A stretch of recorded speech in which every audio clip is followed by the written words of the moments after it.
शिवसेना नक्की किती जागा लढवणार याविषयी उत्सुकता आहे। शिवसेना 11 जागांवर निवडणूक लढणार की 15 जागा लोकसभेच्या लढवणार असा प्रश्न उपस्थित होतोय। संभाव्य उमेदवारांच्या यादीमध्ये ठाणे नाहीये।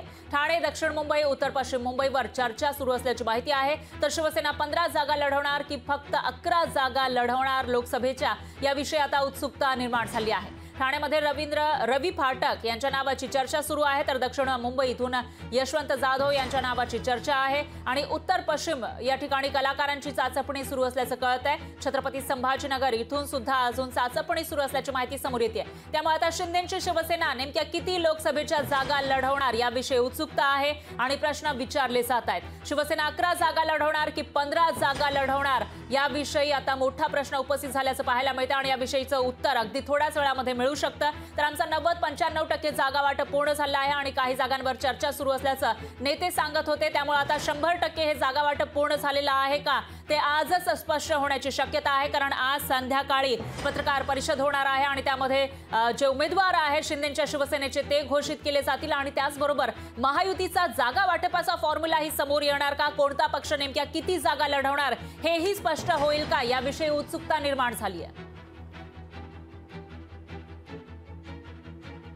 तर संभाव्य उमेदवारांची जी यादी लोकशाही मराठीच्या हाती आलेली आहे त्याच्यामध्ये 11 उमेदवारांची नावं आहेत, पण त्यामध्ये ठाणे नाहीये। त्याचबरोबर दक्षिण मुंबई, उत्तर पश्चिम मुंबईवर सुद्धा चर्चा सुरू असल्याची माहिती आहे। शिवसेना त्यामुळे 15 जागा लढवणार लोकसभेच्या की 11 जागाच लढवणार याविषयी उत्सुकता निर्माण झाली आहे। दरम्यान ठाण्यामधून रवींद्र फाटक, दक्षिण मुंबई इथून यशवंत जाधव यांच्या नावाची चर्चा सुरू आहे, तर उत्तर पश्चिम मुंबई या ठिकाणावरून या मतदारसंघांबाबत सस्पेन्स कायम आहे। तर शिवसेना सिनेकलाकारांचं नाव चर्चेत असल्याची माहिती आहे। चाचपणी शिवसेनेकडून सुरू असल्याची माहिती सुद्धा समोर येते आणि संभाजीनगर या ठिकाणावरून सुद्धा नावावर चर्चा सुरू आहे। अजूनही शिक्कामोर्तब झालेला नाही अशी माहिती समोर येते। तर शिवसेनेची 11 उमेदवारांची यादी, संभाव्य यादी लोकशाही मराठीच्या हाती आलेली आहे, पण हे 4 मतदारसंघ असे आहेत ज्यांच्यावर अजूनही सस्पेन्स कायम आहे।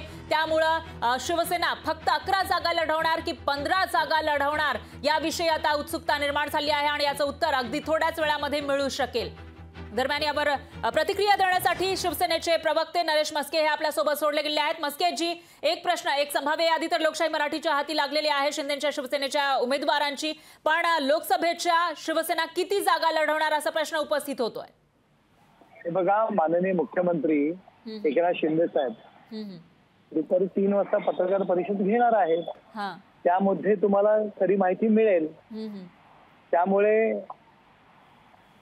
कोण किती जागा लढणार, कोण कुठले उमेदवार असणार याविषयी चर्चा करायला आता करण्यापेक्षा आपण 3 वाजेपर्यंत वाट बघूया। माननीय मुख्यमंत्री एकनाथ शिंदे साहेब काय पत्रकार परिषदेमध्ये सांगतायत सर्व माहिती आपल्याला समोर मिळेल। निश्चितच मस्केजी, पण एक प्रश्न वारंवार उपस्थित केला जातोय, काही जागांवरून रस्सीखेच सुरू आहे आणि समाधानकारक जागा दिल्या जातील असं मुख्यमंत्री आणि शिवसेनेचे नेते म्हणतायत, पण भाजप या महायुतीमध्ये मोठा भाऊ आहे, त्यामुळे जास्तीत जास्त जागा भाजपकडे जाणार असाही अंदाज वर्तवला जातोय। माननीय मुख्यमंत्री एकनाथ शिंदे साहेब म्हणालेले आहेत की समाधानकारक जागा मिळतील। आता माननीय मुख्यमंत्र्यांनी जाहीर केल्यानंतर आणखी वेगळं काय बोलायला पाहिजे आम्ही? पक्षाचे मुख्य नेते आहेत आणि भाजप मोठा भाऊ आहे। समाधानकारक नव्हती का?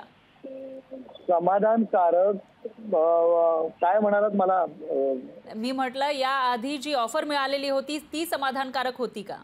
बघा, माननीय मुख्यमंत्री एकनाथ शिंदे साहेब आमचे मुख्य नेते आहेत, ते जे काही निर्णय घेतील तो आमच्या दृष्टीने समाधानकारक अगदी थोड्याच वेळामध्ये तो निर्णय समोर येणार आहे। लोकशाही मराठीचंही त्यावर लक्ष आहे आणि ती पत्रकार परिषद आपण कव्हर करणार आहोत। पण एक प्रश्न या ठिकाणी उपस्थित होतोय, अंबादास दानवे हे ठाकरेंच्या शिवसेनेमध्ये नाराज असल्याचं दिसून येत आहे आणि शिंदेंच्या शिवसेनेकडून त्यांना छत्रपती संभाजीनगरमध्ये निवडणुकीच्या रिंगणात उतरवलं जाईल अशी चर्चा आहे।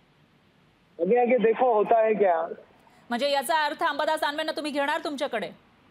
मी काय म्हणतो, आगे आगे देखो होता है क्या, त्या ठिकाणी त्या शिल्लक सेनेमध्ये किती जण उरतायत त्याची उत्सुकता महाराष्ट्रातील जनतेला असावी याकरता काही मी या ठिकाणी बोलत नाही। रोज एक धमाका, रोज एक नवीन माणूस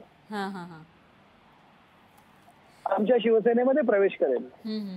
निश्चितच मस्केची तुमची भूमिका लक्षात आली आहे, तुमचे मुद्दे लक्षात आले. दरम्यान धन्यवाद तुम्ही लोकशाही मराठीशी बोललात त्याबद्दल.